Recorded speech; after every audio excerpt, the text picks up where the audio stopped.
Hello. You've finally woken up. You must be feeling lost and confused right now, unsure of where you are and who I am. Don't worry, I'm here to help you. I need to tell you something that might be hard for you to hear, but it's important that you know. This isn't the first time this has happened. You've woken up with no memory before. Every night, your memory is reset. You cannot remember yesterday or any day before that. After a failed suicide attempt, you went through a lot of stress, and that's why you can't remember things. Oh, I forgot to introduce myself. My apologies. My name is Marana. Your mom hired me to look after you, as every night you wake up oblivious to the world around you. My role is to be a beacon in the early hours, to help you navigate through the confusion. Of course, I am also here to assist you in regaining your memory. By the way, my duty is to provide you with a guide on what to do when I'm not around, and where to find essential items you might need. Here, this is the guide. As you can see, it's a bit worn out since you've used it prior.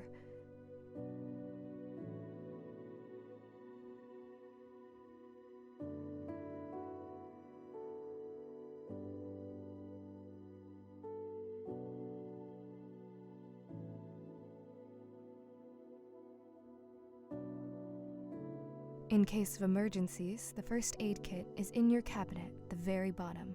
You'll instantly recognize it. It looks like a typical first aid kit.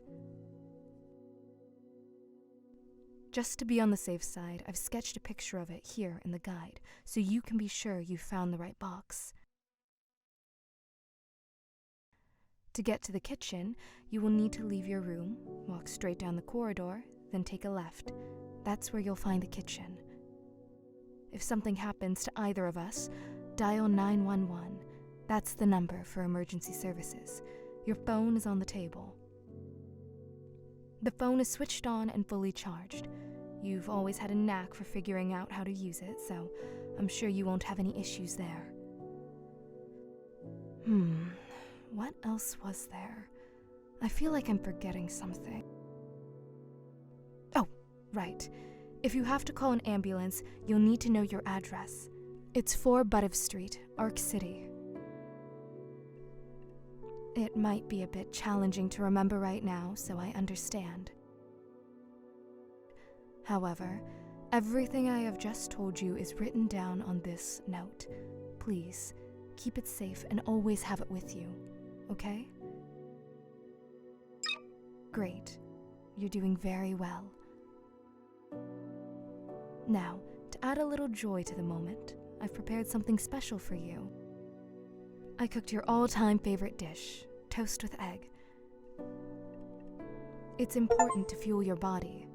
After eating, I can give you a tour around your room and help you discover more about your life that's been temporarily forgotten. So don't rush yourself. Eat at your own pace. I'll be here.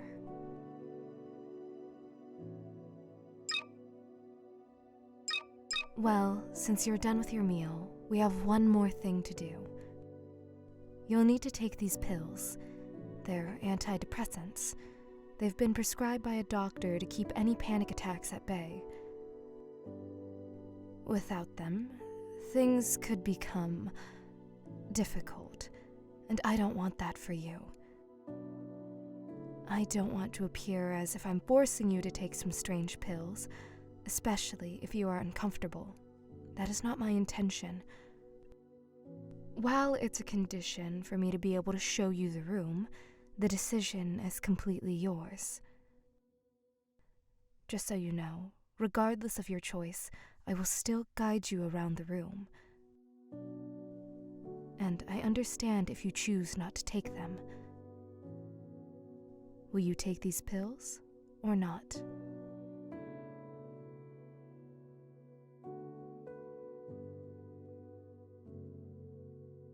Well, I have to confess, I feel a twinge of disappointment. Because you see, When we begin to explore your old belongings, you'll likely face a deluge of emotions. And this emotional onslaught, it could simply shatter you, triggering a panic attack and potentially causing you to faint. And moreover, your mother was quite insistent that you take these pills. I wouldn't want to face her wrath if you don't. So, I'm going to ask you one last time. Are you absolutely sure you won't take them?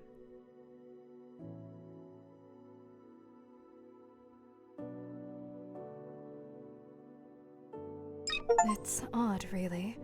In the past, you've been more willing to trust me. But now, for some reason, you've decided to reject both my advice and your mother's.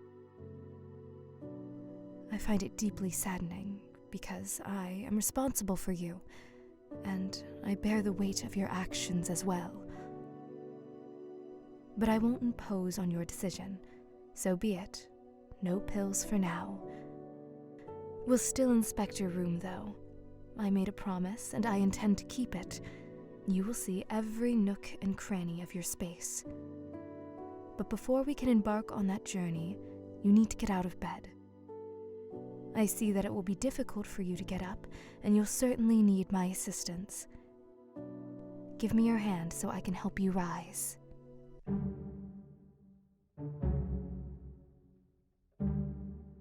I understand that you are curious and have many questions.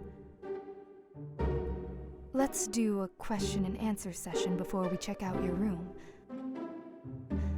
Choose your questions carefully, because I won't answer them a second time. Of course, you can save and revisit these questions. Where's the thrill in that?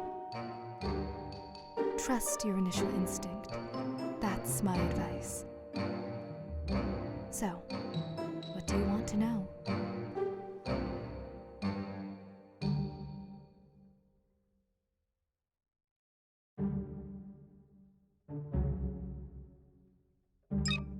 Honestly, I don't know.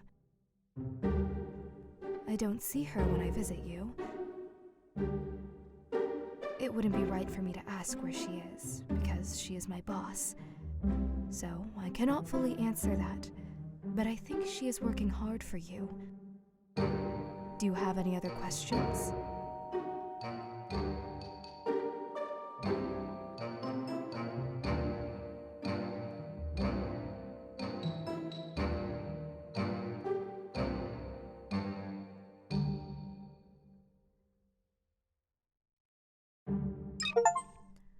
Interesting question, to which I don't know the answer. You should ask your mom about that, I think. And why are you asking questions I don't know the answer to? That's such a rhetorical question that I don't understand how you could even choose it. But okay. Do you have any other questions?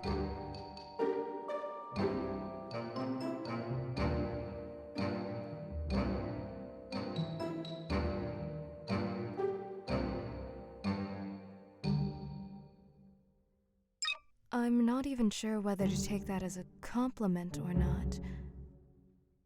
If, in your understanding, strange means unconventional, then I am actually quite impressed. I always want to make an intriguing impression. Not a pleasant one, but an interesting one.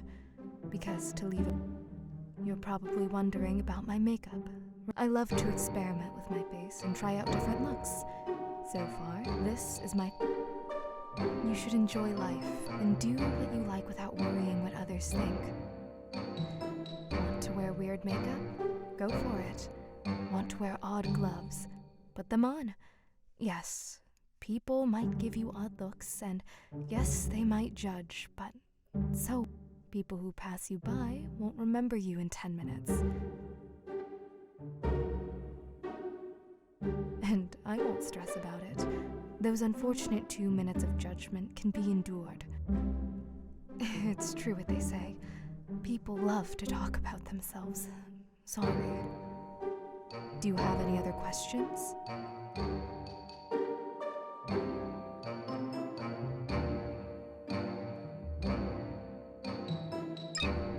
even listening? I literally just told you a minute ago that I love makeup. I think that's enough questions from you. Let's proceed to inspect the room.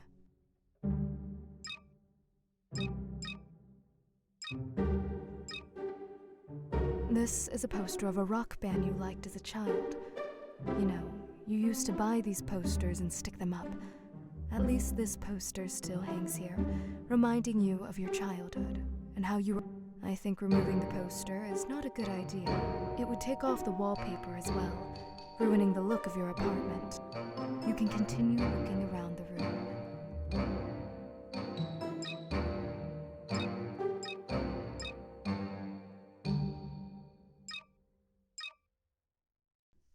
I should start by saying that all information I'll share comes from your mother.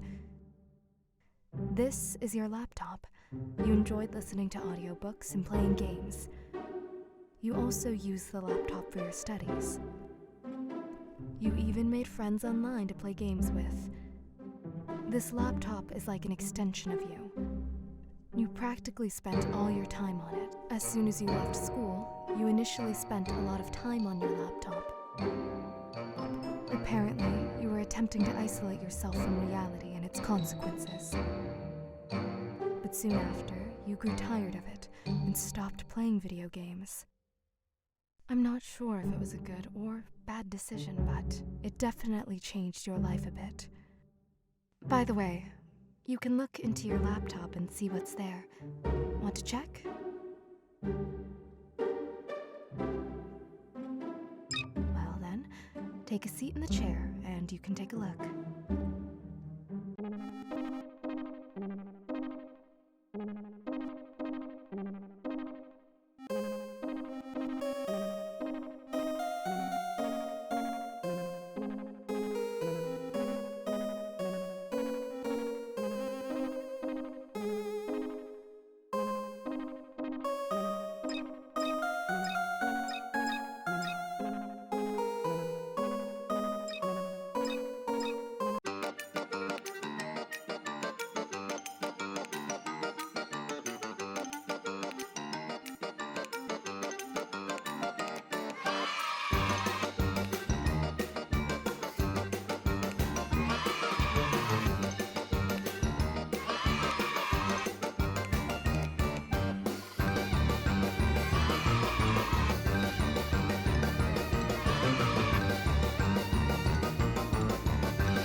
Well, do you have some questions about your laptop?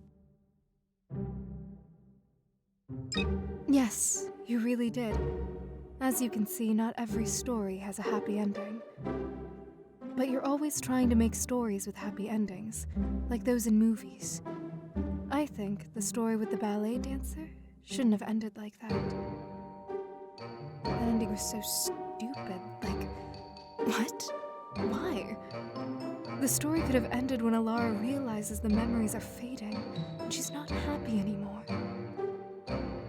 The part about her finding a new love interest is so far-fetched. But the other stories? I really enjoyed them. You're a good writer, I think. Oh, no.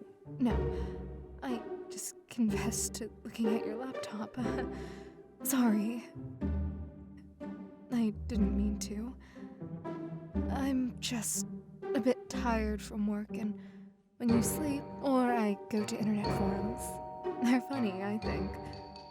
Sorry again.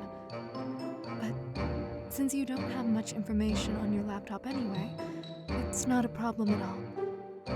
You can continue looking around the room.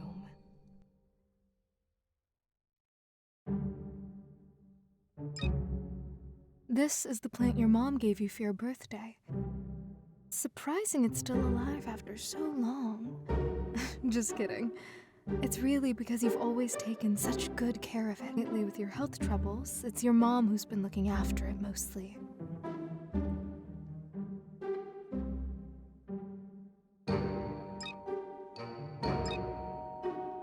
Another poster, but this one you bought when you were a bit older.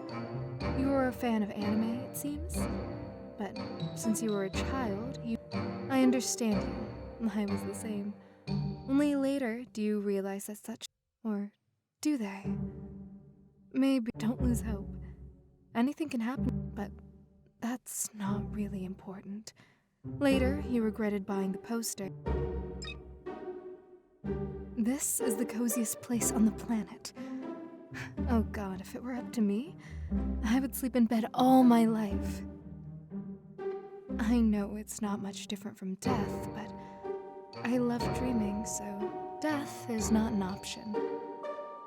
Though who knows? Maybe we really do dream after we die. Think about it, but let's not talk about me, right? It's about you. This is the bed you sleep in. Usually, you just lie there and stare at the ceiling. As a child, it seemed you had fun glow-in-the-dark stickers that you would gaze at for a long time when you couldn't sleep.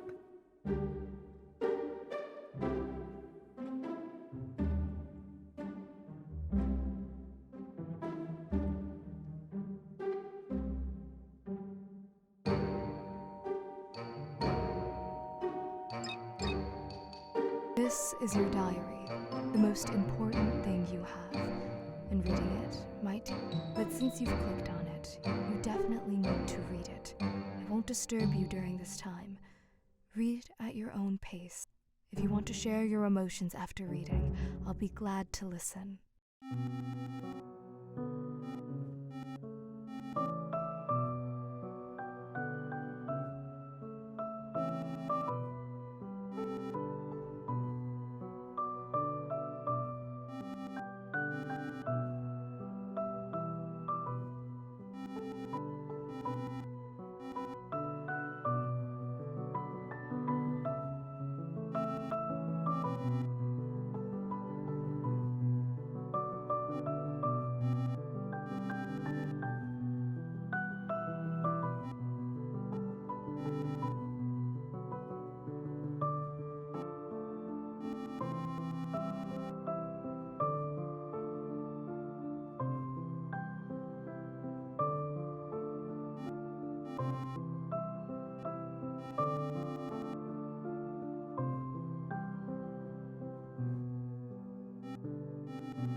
Oh my god, how can someone be so stupid? I just can't anymore. Where is your intelligence? How can someone be like that? Haven't you tried thinking? I am not real, and even a fool would understand that, right? Even someone who hit their head 100 times could figure that out. But the nonsense in the diary that you made up, do you really believe all that? I understand it's a very sad story, but even this sad story is made up by you. Why invent such a tragic story for yourself? For a friend and a boyfriend? You hate the truth, don't you? Well, think about it again. Truth is, you never had any friends. You didn't have a Rhea or a boyfriend either. You made them up. Practically everything you wrote in the diary is not true but fiction. Think about it again. You write in your diary about how your boyfriend and your friend ignored the fact that you suddenly disappeared. What nonsense is think if you really had friends and a boyfriend? That sounds illogical. Very illogical. Damn it, do you really think they wouldn't visit you if you suddenly disappeared? Something like, oh, my best friend disappeared without telling me anything, and... Or, yes, I love her, but she disappeared and Oh, just don't tell me you actually believe they would continue their lives with your... Even considering that you're in school and you are practically children who can't do anything in this situation, your friends or your boyfriend, they would try to find you. Something might have happened to you. Do you understand what I mean? But unfortunately, all of this is just your imagination. No one is going to look for you. In reality, you're just a lonely girl with schizophrenia and a bunch of psychological disorders who doesn't leave her home.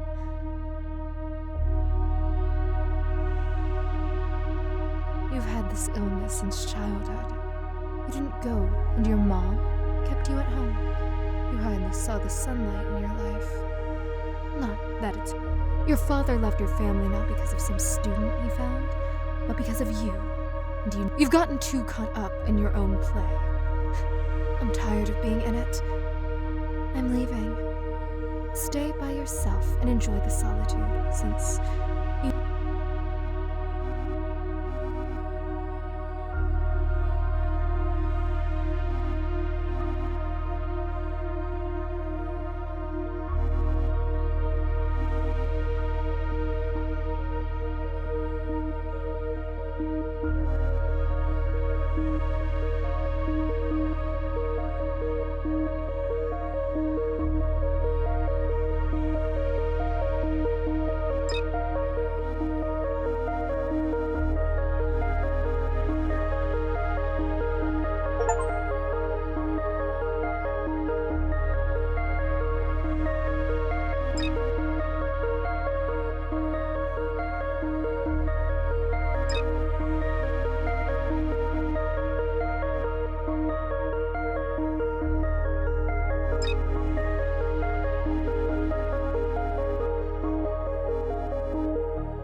so afraid, darling? Can't even turn your head. Am I that terrifying to you? You're insulting me with this kind of behavior. If you don't turn around in 10 seconds, I will kill. I am counting. 10, 9.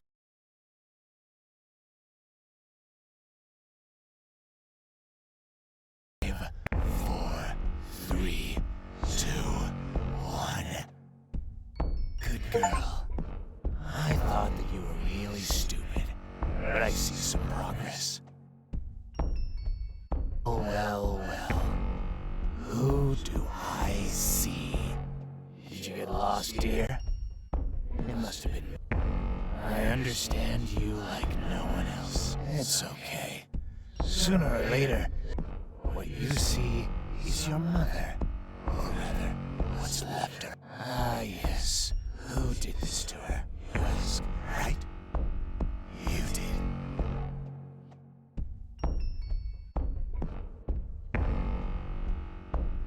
Well, you just said something quite obvious.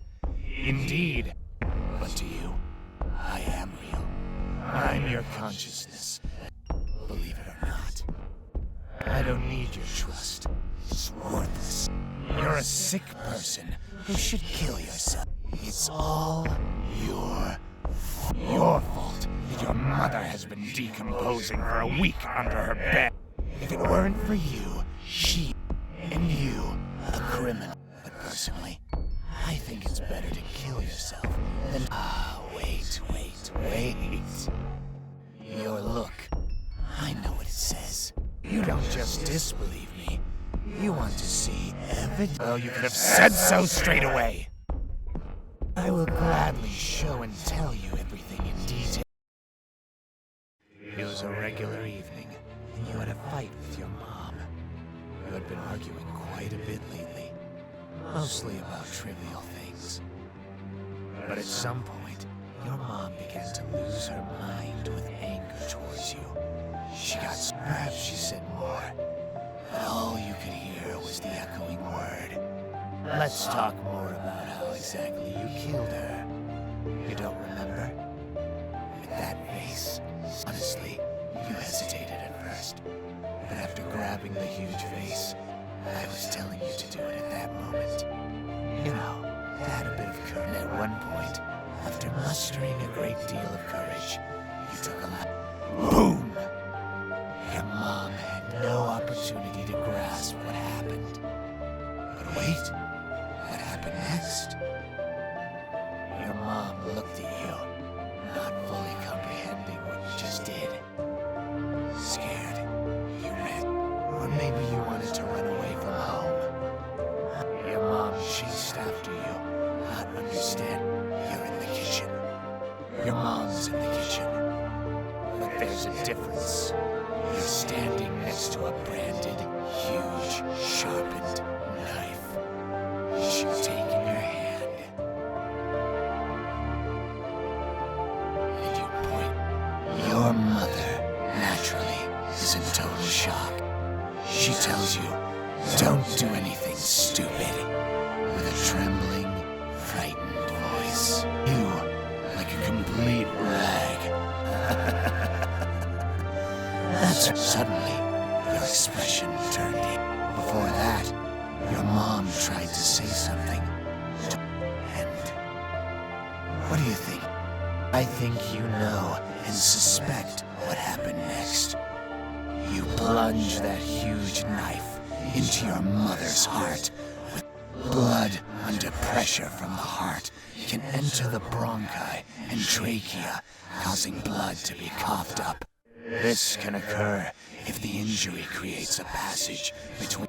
I'm mentioning this because after a few seconds of but you just watched it all, emotionless. Moreover, as she pleaded with you, you began to finish her off with... And you laughed. With difficulty, you dragged her body to a room. Later, you washed the blood off the floor as if nothing had happened. You propped a rag against the door to stop the smell of the corpse from spreading. Closed. You're probably in shock, aren't you?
Are you wake up? Do you really think that sleep will solve all your problems? Sleep only helps to escape reality for a while. You're probably thinking that it would be better to not wake up at all. Because I suffer from the fact, forget it. You can't help me anyway. I know I thought there were no situations in life without a way, but your situation is chosen when people think there's no other way. I'm speaking honestly, putting aside the image you've created of you just wanted to be healthy. Have a friend, a boyfriend, go to school. So many kids have these things, but don't appreciate them because you, a lonely child, were very unlucky in life. You're actually smart and pretty, but your illness, unfortunately, you'll keep losing your mind more and more. And soon, you won't be able to distinguish imagination from reality. I feel like I should help you, even though you want to see me as a monster. It may seem untrue, but in the deepest corner of your soul, you wanted to be scared at that time. You wanted adrenaline? I don't know. In any case, monsters won't bother you anymore. And I'm sorry for yelling at you earlier. I don't know what came over me. I didn't mean to. I just wanted to help. We're alone now. I know what you've been through, and you might like whose corpse is lying in the room. I'll tell you right away. I'm just your imagination, and I can't distinguish reality from your imagination. You must be feeling terrible right now. Let's go outside instead. Fresh air will help clear your mind. It's night now, and the sky is likely to be especially beautiful. You've hardly ever gone outside before because of your illness. How do you like the idea? Let's take a walk.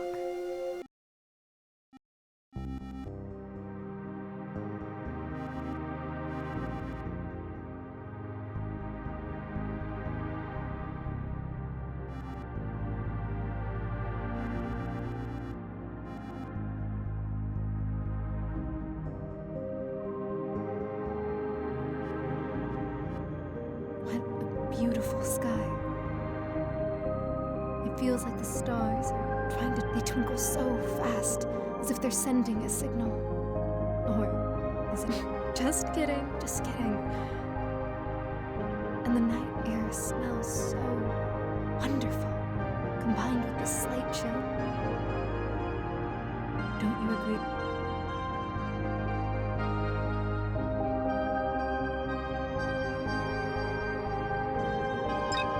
And that is what I'm talking about. I'm so glad we came out together. But unfortunately, it's not the only reason we left the house. About you. About your dreams, regrets, and thoughts. It's very sad for me to say this, but the end is known. And I think you understand what I mean. I'm selfish, trying to sweet-talk you when I myself want to break but I think you also believe this is the way out, right?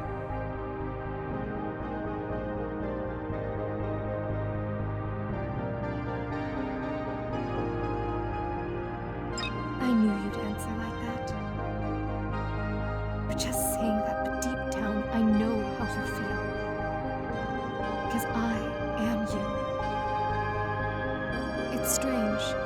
I wanted to talk to you, but I don't know how to start the conversation. I guess I'm too anxious. I just feel sorry for you. And I don't know how to help you. There's nothing in the world that would help you, and I know how lonely you feel. But you're not alone. You have me after all. You always talk to me when you wanted to get something off your chest. You're a kind person who wouldn't hurt a fly, and I know you have no one to talk to. Even your mother, she video games will never fill the void inside you, and I understand how much your existence in the world torments you. Sometimes you feel it would have been better if you were never.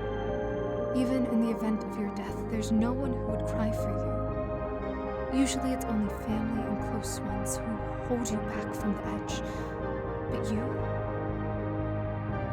I wish I could take your hand, the younger, that version of you that still doesn't quite understand what makes them different from others.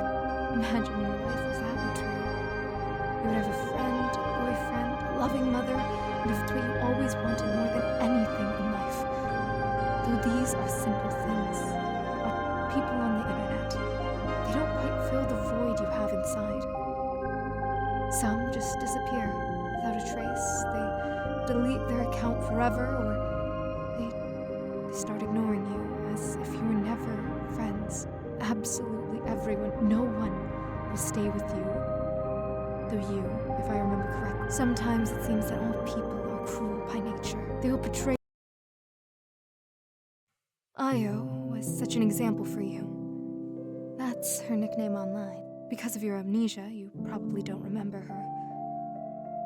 Perhaps it's for the best, but I still need to tell you, because I want you to have a better understanding of yourself. When you were a teenager, you actually had many friends online with whom you often spoke. And since you were children, you shared everything that happened in your life.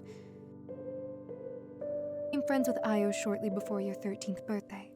You became practically best friends, and you knew about Io's problems in life.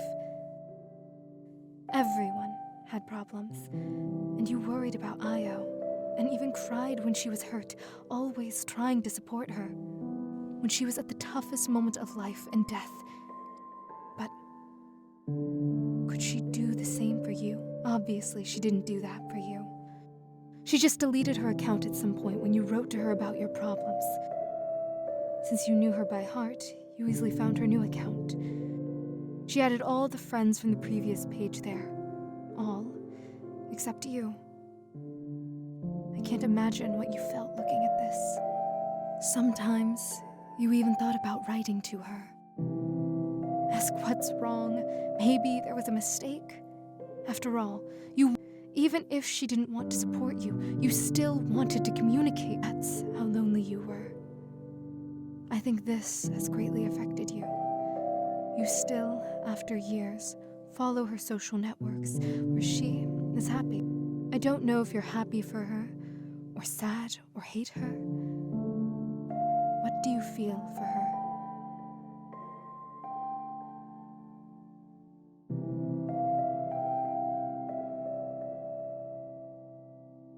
I understand you, in some way, but it's a strange answer from you. Have you changed? Before, you felt either sadness or joy, and now, out of though maybe it's emotions, I understand.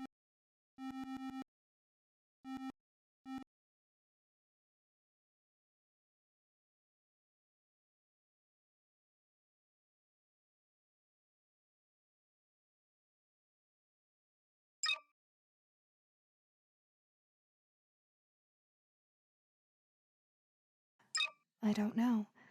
You're asking an imaginary friend what's real and what's fiction. Are you really okay? Besides, I already told you, I don't know. Well, then you're not sure. Forget about it for now. If there really is a person there, you can't save them anyway. Enjoy the last few minutes of freedom before you get put in jail.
Don't make me laugh. Many want it, but only a few achieve it.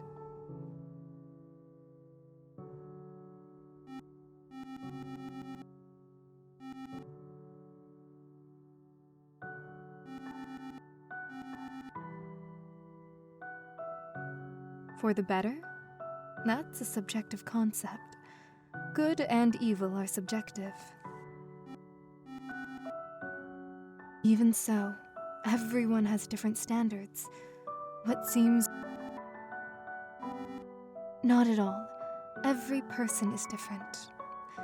Someone engages in charity, and for them, it's good, while someone else kills people and can... Me? Well, you came up with quite the question. Whatever you come up with, that's... Are you kidding? Can you imagine me in that doctor's attire? That's too funny.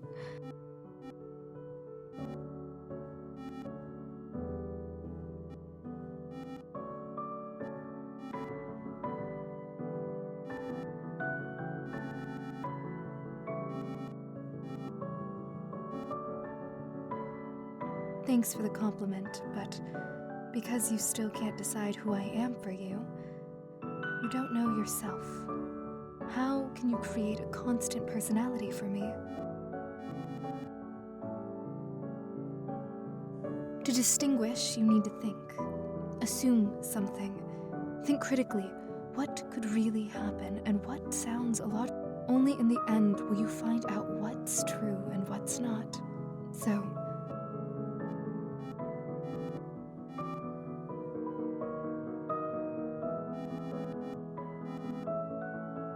no, it shouldn't.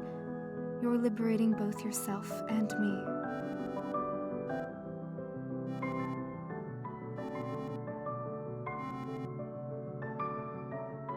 We can't talk like this forever. We'll run out of topics before an hour passes. Okay.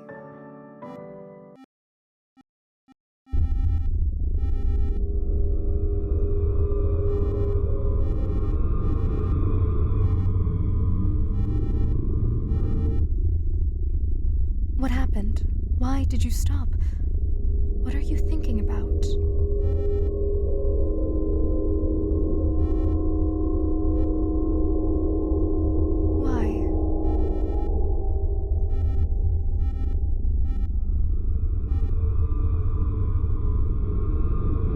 Sensible decision. Thank you. For freeing me, for no longer having to be obligated to you.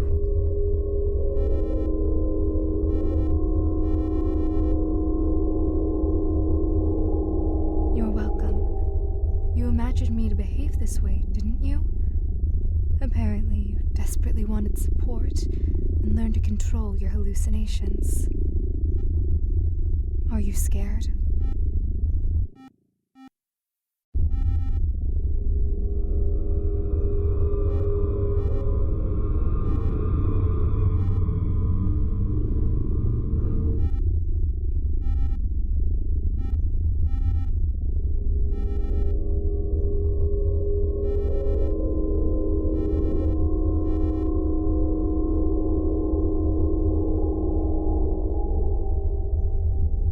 No.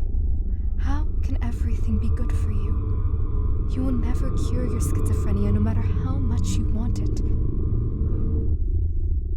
Even if theoretically possible, you would still have mental disorders that would still serve as a catalyst for suicide.